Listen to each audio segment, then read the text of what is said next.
जय श्रीमन्नारायण। श्रीमते रामानुजाय नमः।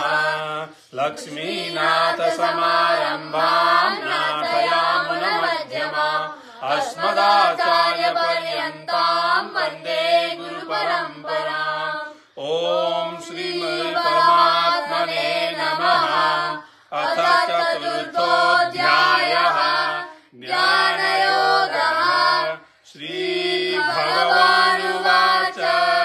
इमं विवस्वते योगं प्रोक्तवानहमव्ययम् विवस्वान्मनवे प्राह मनुरिक्ष्वाकवे ब्रवीत्। एवं परम्परा प्राप्तम् इमं राजर्षयो विदुः।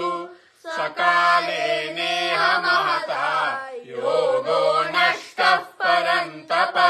स एवायं मया तेद्य योगः प्रोक्तः पुरातनः।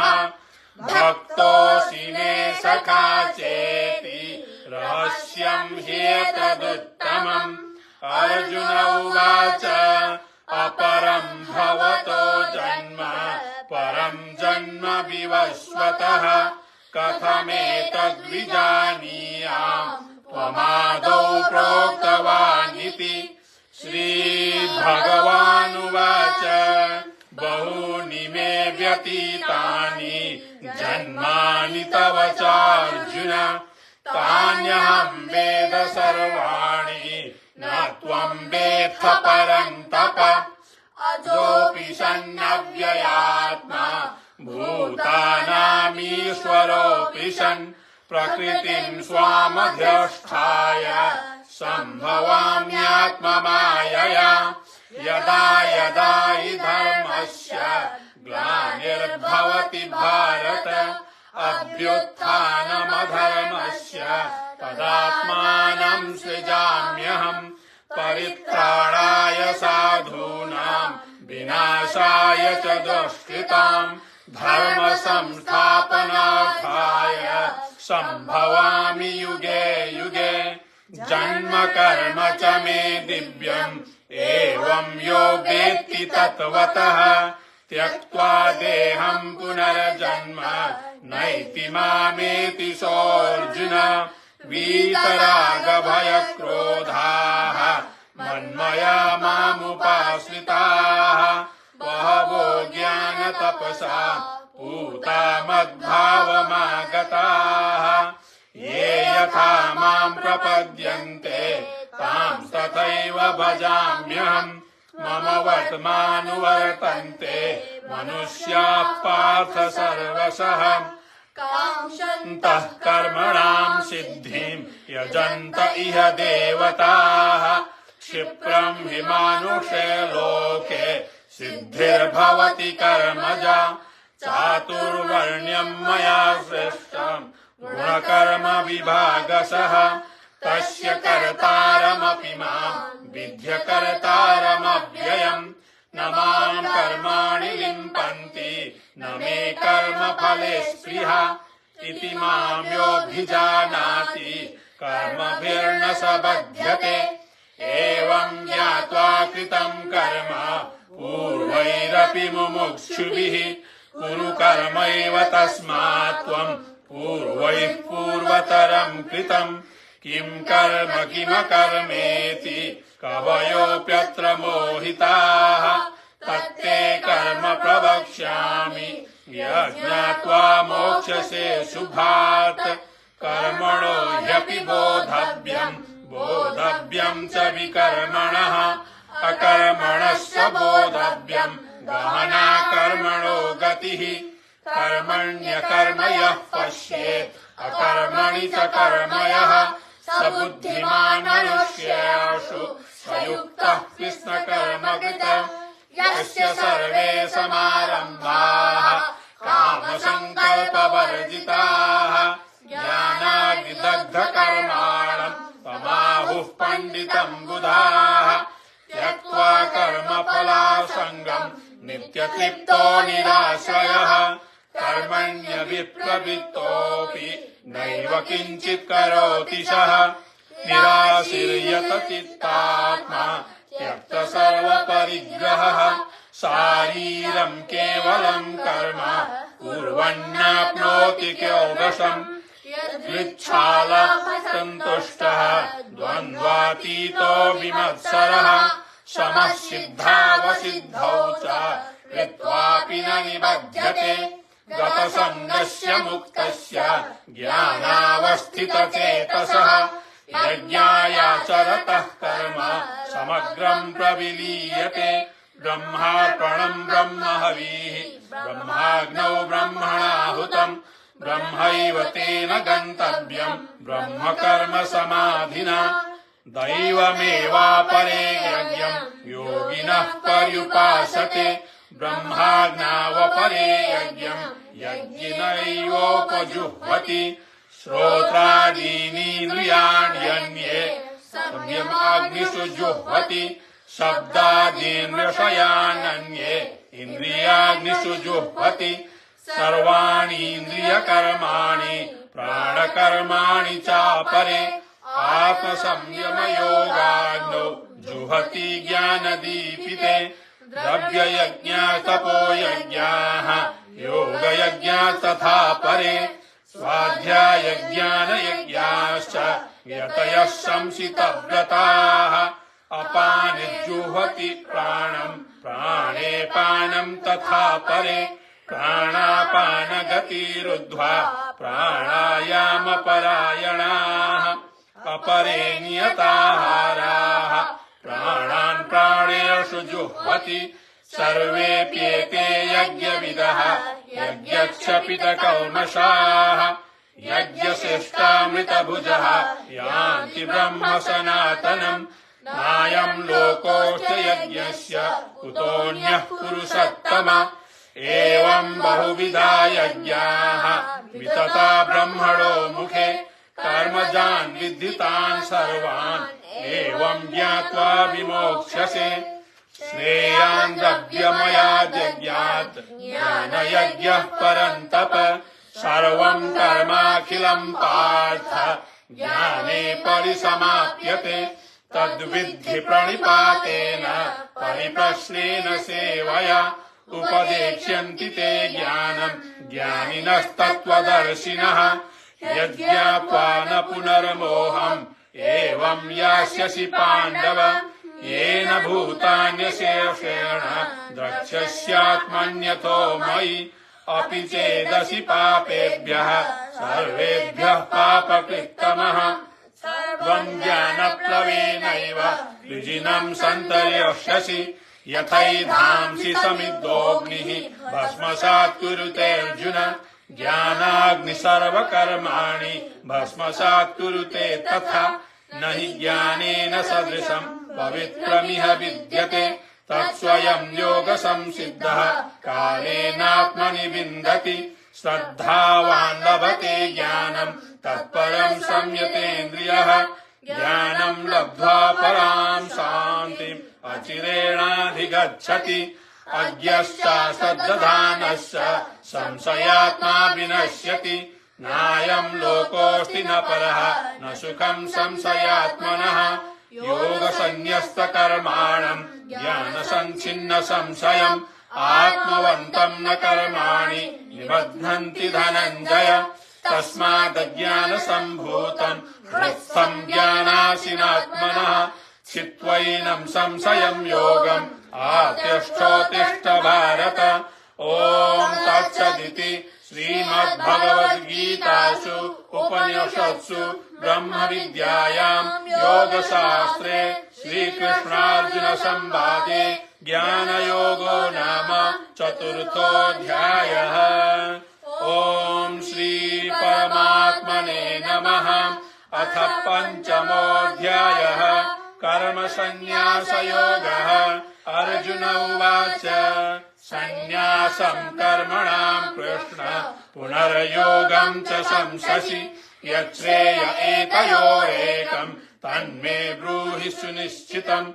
श्रीभगवानुवाच सन्न्यासः कर्मयोगश्च निःश्रेयसकरावुभौ तयोस्तु कर्म संन्यासात् कर्मयोगो विशिष्यते ज्ञेयस्य नित्यसन्न्यासी यो न द्वेष्टि न काङ्क्षति निर्द्वन्द्वो हि महाबाहो सुखं बन्धात् प्रमुच्यते साङ्ख्ययोगौ पृथक् बालाः प्रवदन्ति न पण्डिताः एकमप्यास्थितः सम्यक् उभयोर्विन्दते फलम् यत्साङ्ख्ये प्राप्यते स्थानम् तद्योगैरपि गम्यते एकं साङ्ख्यं च योगं च यः पश्यति स पश्यति संन्यासस्तु महाबाहो दुःखमाप्तुमयो गतः योगयुक्तो मुनिर्ब्रह्मा न चिरेणाधिगच्छति योगयुक्तो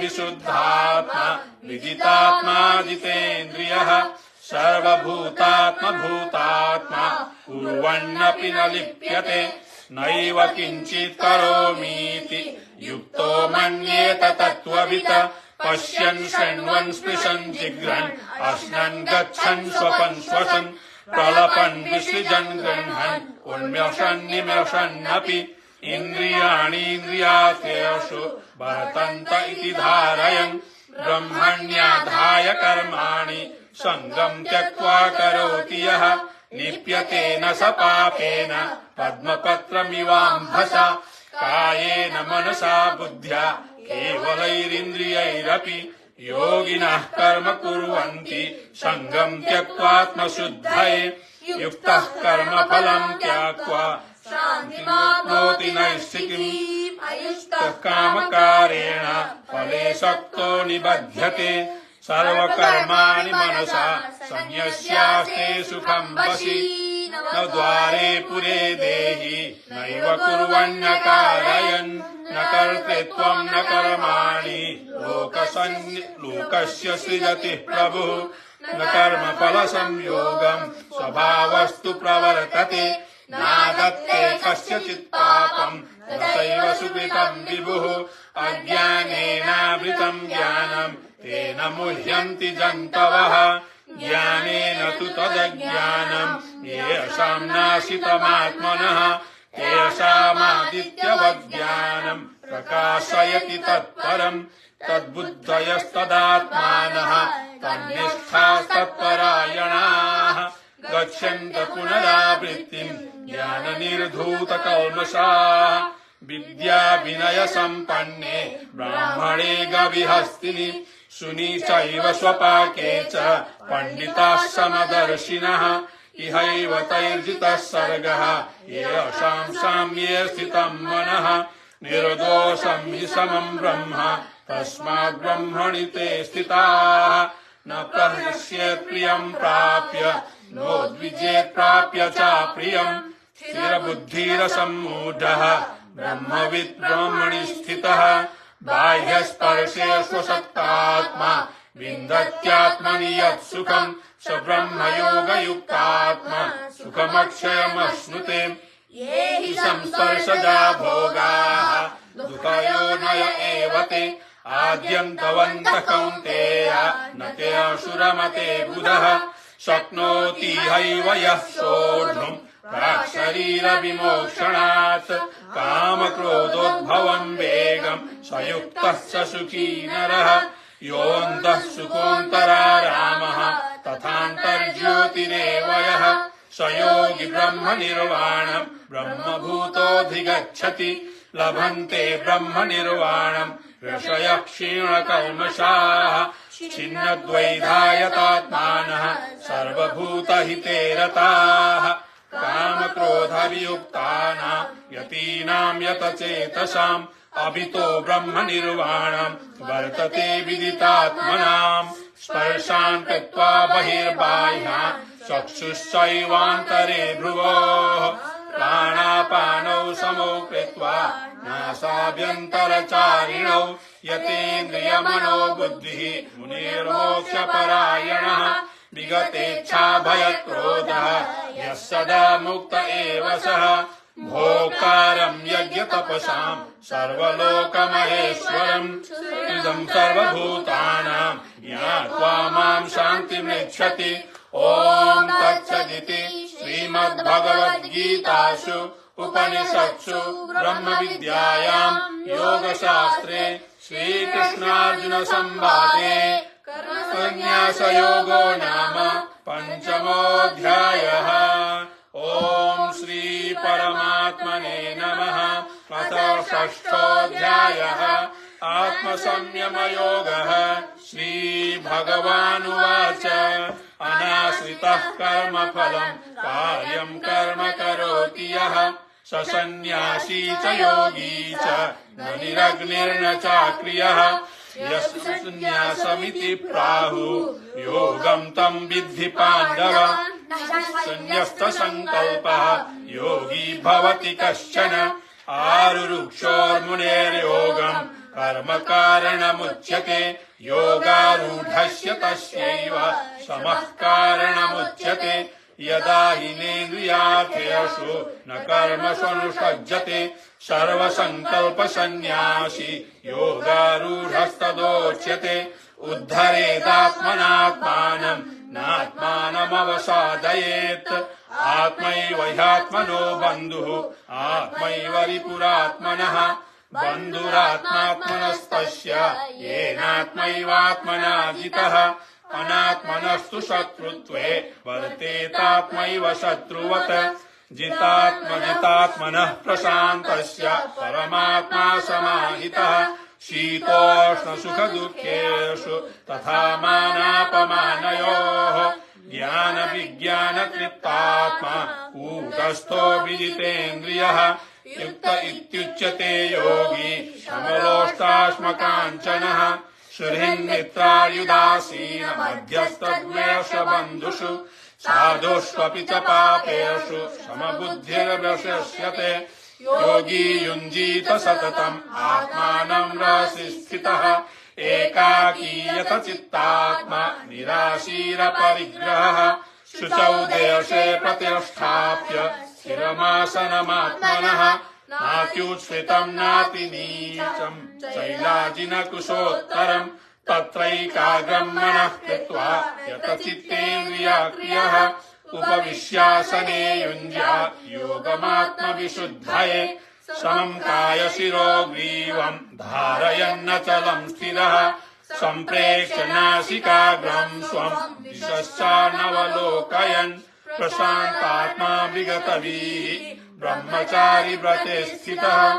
मनः संयम्य मच्चित्तः युक्त आसीत् मत्परः। सदात्मानं योगी नियतमानसः। शान्तिं निर्वाणपरमां मत्संस्थामधिगच्छति। नात्यस्नतस्तु योगोऽस्ति न चैकान्तमनस्नतः। न चाति स्वप्नशीलस्य जाग्रतो नैव चार्जुन। युक्ताहारविहारस्य युक्तचेष्टस्य कर्मसु युक्तस्वप्नावबोधस्य योगो भवति दुःखः। यदा विनियतं चित्तम् आत्मन्येवावतिष्ठते। निष्क्रियः सर्वकामेभ्यः युक्त इत्युच्यते तदा। यथा दीपो निवातस्थः नेङ्गते सोमपास्मिता। योगिनो यतचित्तस्य युञ्जतो योगमात्मनः। यत्रो परमते चित्तं निरुद्धं योगसेवया। यत्र चैवात्मनात्मानं पश्यन्नात्मनि तुष्यति। सुखमात्यन्तिकं यत्तत् बुद्धिग्राह्यमतीन्द्रियं। वेत्ति यत्र न चैवायं स्थितश्चलति तत्त्वतः। यं लब्ध्वा चापरं लाभं मन्यते नाधिकं ततः। यस्मिन् स्थितो न दुःखेन गुरुणापि विचाल्यते। तं विद्या दुःखसंयोगं योगं योगसन्नितं। स निश्चयेन योक्तव्यः योगो निर्विण्णचेतसा। सङ्कल्पप्रभवान् कामान् त्यक्त्वा सर्वान् शेषतः। मनसैवेन्द्रियग्रामं विनियम्य समन्ततः। शनैरुपरमे बुद्ध्या धृतिगृहीतया। आत्मसंस्थं मनः कृत्वा न किञ्चिदपि चिन्तयेत्। यतो निश्चरति मनश्चञ्चलमस्थिरम्। ततस्ततो नियम्येतत आत्मन्येव वशं नयेत्। प्रशान्तमनसं ह्येनं योगिनं सुखमुत्तमम्। उपैति शान्तरजसं ब्रह्मभूतमकल्मषम्। युञ्जन्नेवम् सदात्मानम् योगी विगतकल्मषः सुखेन ब्रह्म संस्पर्शम् अत्यन्तम् सुखमश्नुते सर्वभूतस्थमात्मानम् सर्वभूतानि चात्मनि ईक्षते योगयुक्तात्मा सर्वत्र समदर्शनः यो माम् पश्यति सर्वत्र सर्वम् च मयि पश्यति तस्याहम् न प्रणश्यामि स च मे न प्रणश्यति सर्वभूतस्थितम् यो माम् भजत्येकत्वमास्थितः सर्वत्र वर्तमानोऽपि स योगी मयि वर्तते आत्मौपम्येन सर्वत्र समम् पश्यति योऽर्जुन सुखम् वा यदि वा दुःखम् स योगी परमो मतः अर्जुन उवाच योऽयम् योगस्त्वया प्रोक्तः साम्येन मधुसूदन एतस्याहम् न पश्यामि